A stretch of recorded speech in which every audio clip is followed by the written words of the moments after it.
behind the scenes with future country rock blues kings and queens. Discover them first with Palm Mash TV. Palm Mash TV.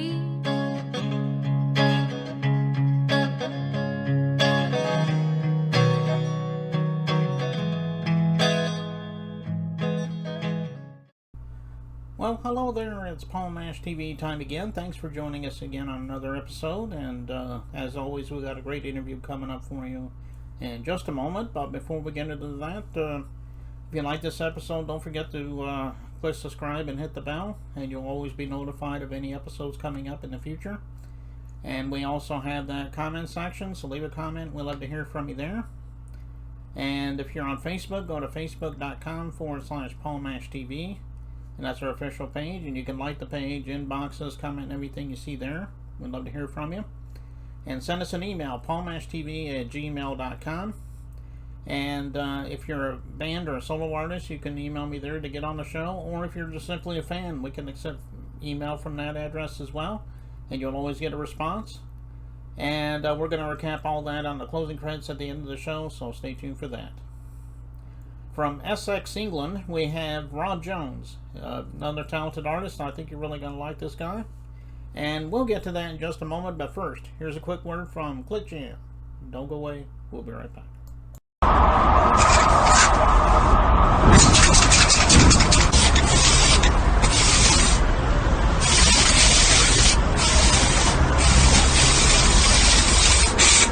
We got history, got me feeling the nostalgia when you look at me, thinking about what could.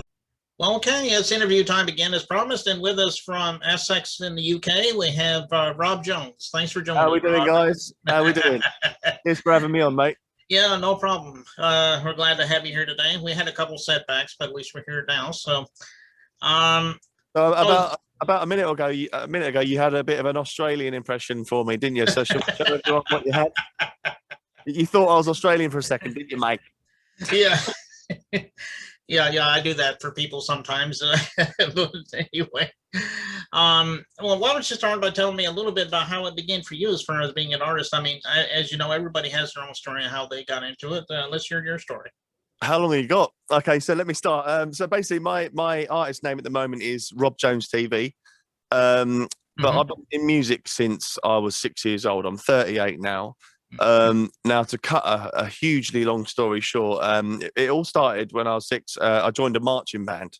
So I was yay high, and it just turned me on to music straight away as soon as I was in there. Just banging on loud drums and just kind of beating the hell out of this, all the drums and stuff. But I quickly adopted an interest in like the arrangement of a band and stuff like that. And I guess, because there were some classical pieces and some pop and contemporary bits that they'd do in the displays and the shows and stuff. So without even realizing it, I was absorbed by music and arrangement and stuff. And because I was too small, if you like, to carry some of the bigger instruments, I was always told, like, for the first year or so, like, no, you've got to play cymbals or you've got to do something light. And what that did was gave me a bit of an envy, like, oh, I just want to play the drums. So all I would do is just sit there and watch people doing it, I basically kind of absorbed it. And I still use that sort of technique to this day of just like being able to just see and hear something and then just do it. And then and that also that kind of being told no. I've always used that to my advantage as well. If someone's going to tell me no, I'm going to find a way to make it a yes. And so it was a really useful thing. And I guess by the time I was 14, I was actually now teaching everyone how to play and sort of being in charge of the whole thing. And it was around that age that I thought music is for me, 100%. So I started to teach myself guitar, bass, piano, to sing, and I was just absorbing everything. My parents and my sister and my brother had a really good record collection, so I'd just go through every single album. I didn't care what it was, and just learn how to try and play it. And again, that was really useful, just to really respect all sorts of different genres. So there's not really a genre I don't like. Obviously, there's songs that are not so great in each one, and there's also some brilliant ones too. And I guess by the time I was sort of 14, 15, that's where I saw more of the appeal of the the glamorous side of music, if you like, you know, doing the shows and people screaming your name and all that sort of stuff as well. And yeah, like music, I guess, has never not been a part of my thing. So I've always dived into every project I've been in, and you know, it's taken a long time to sort of get to where I have. You know, like I've learned a lot of bad things along the way, which are obviously useful things going forward. But fast forward a few different bands along the way and stuff, and many auditions and things, and I eventually had a bit of chart success with my band, who I'm still with now, called Missing Andy. So check them out.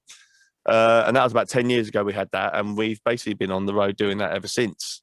And it was finally then when you know, I didn't have to sort of worry about money and things like that for a while. I was able to sort of pick up the reins to do my solo bits. I mean, it's very much on the side, if you like. So it's a side product of the band. I'm also, as you can see behind me, I'm in a recording studio here. I run a recording studio. I act. I present. You know, basically all the different creative jobs. But yeah, the solo thing is just one area of music where I get to just do what I like. You know, there's no, in a band, I guess there's a bit of a sound you're looking for, and when you're producing other people, obviously it's their stuff. But you know, the solo stuff is me just getting to flex some songwriting skills and just take it to anywhere I like. I mean, you'll notice if you go to Rob Jones TV on Spotify or anything you're listening to, you'll see that every song that I've got is a different sound and a different kind of style. So, you know, don't get put off by the first one. You know, there's bound to be one in there for you. And I tend to try and get one up at least once a month. So yeah, I mean, that's a very long-winded answer for you, but yeah, so I've been in music my whole life, and it's been one hell of a journey. Okay, well, that is quite a story there. And you mentioned earlier that there's not a genre you don't like, and that's what's good about our Paul Nash TV show, is that we feature all genres on our show. So that's a good thing about that. So And I think people are silly when they just stereotype, you know. So like you might be into country music or something, and then you'll go, oh, I'll never listen to rap music or metal or something. You know, all it is you haven't found the one that's right for you. You know, and as I said earlier, you know, there are plenty of shocking songs, if you like, in every genre, but that's just one opinion. You know, someone's shocking is someone else's I love it. So you've just got to be willing to have an open ear, you know, and just find the gold. okay.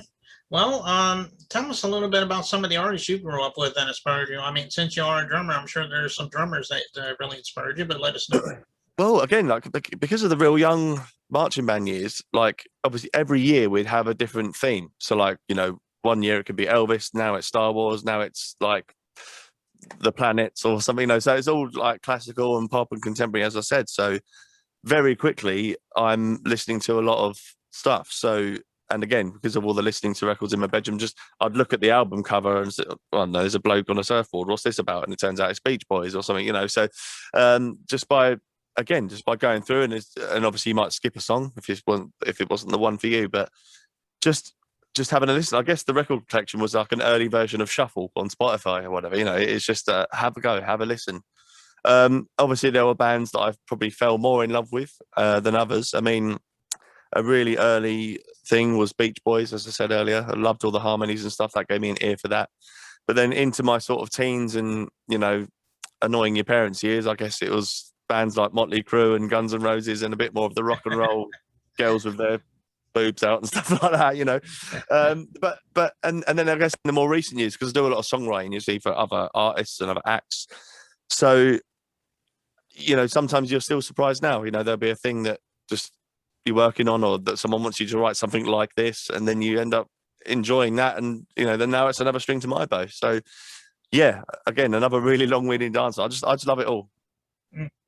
Yeah, and those are legends too, you know, because you mentioned the Beach Boys and the Beatles. I mean, you can't go wrong with the legends, that's for sure. So yeah, I mean they're legends for a reason, aren't they? I mean, like a lot of them are pioneers of their sound. You know, obviously a lot of it's been regurgitated and sort of, or it's influenced the next thing along. But yeah, there's not. I mean, there are a lot of bands, but there's not many acts that can sort of say we were the first.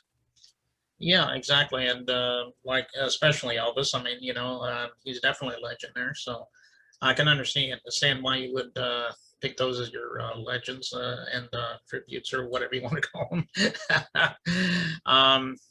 So then, but then there's legends for different reasons, you know. Like we talk about bands and stuff here, but there's also for me there's like producer legends as well. You know, like you've got your Max Martins and whatnot, or Rick Rubin. Sorry, here's another big one for me. Obviously, you got God, like I mean, I don't know if you've heard of the Prodigy. They're like a UK-based sort of dance act, and again, like just. Noel Rodgers, you know, loads of different producers that are behind these bands having this great sound. You know, I'm sure that the bands may have turned up with these songs and they wouldn't have been anywhere near the hit that they were without this producer behind them. Yeah, that's true. Let's see. Are you on all streaming platforms? If you are, why don't you tell me about them? Or you know, if you have any physical copies, you could talk about that as well. So I've made it really easy to find me. So on Spotify, iTunes, or any music service, or any social media, Facebook, Instagram, etc. Rob Jones TV is my artist name, including the TV part. So literally, if you Google that, Rob Jones TV, it's going to show up all sorts. That's on YouTube, you know, wherever you look, Rob Jones TV. The reason it's Rob Jones TV is because when I act, I have a website called robjones.tv. And when I was looking to release music, there's too many Rob Jones on the planet. So I kept the TV part of the name as well to make it a little bit more unique. And it now comes up first. So Rob Jones TV. Oh, okay. So everybody go out there and all those streaming services and get Rob Jones's music. I know he'll love you for that. Please, thank you. Why don't you tell us a little bit about this song that we're going to watch here? It's a video, and if there's a story behind it, we'd love to hear it. Sure thing. So this is there's a bit of sweetness to this. So I mentioned the Prodigy earlier. So the Prodigy are actually a dance act. They've been around the world. They've been around for many years. Super world famous band, and they're from the same town as me, in Braintree in Essex. So obviously there's quite a strong connection to them there. And unfortunately, a couple of years ago now, the frontman Keith Flint took his own life. You know, he had a lot of demons and whatnot, and he took his own life. And their biggest song, I guess, was a song called Firestarter. So I mean, I knew the guy, you know, I'd met him on many occasions, and, you know, he's a really friendly, lovely guy. I've been around his house a couple of times, done some work for him here and there. And we was all really sad. I mean, like, obviously, especially people around here and the world, you know, we're kind of devastated they'd done it. And, so I just felt compelled at the time to make a song like it. So the actual production behind the song is very similar to the vein of the Prodigy, and the song is called Lord of the Flames because he was the Firestarter. And you'll see in the video that there are little clips of Keith in there as well. But if you don't know who the Prodigy are as well, check them out. And after you've listened to this, and I'm sure you'll see the kind of marriage. So this was my little leaving tribute to Keith Flint. Okay, and we'll be getting to that in just a moment. But before we get into that, thank you so much, Rob. I think that's all the time we have for now, but we'd love to have you back sometime if you ever have anything. I'd love to be back. Thank you very much. Okay, and here's Lord of the Flames on Paul Mash TV, so don't go away. We'll be right back.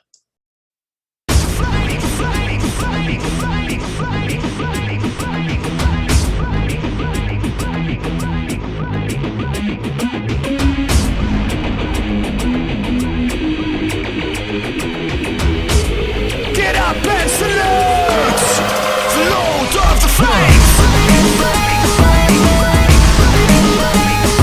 Yeah, get up and salute the Lord of the Flames. Alright.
Lord of the Flames.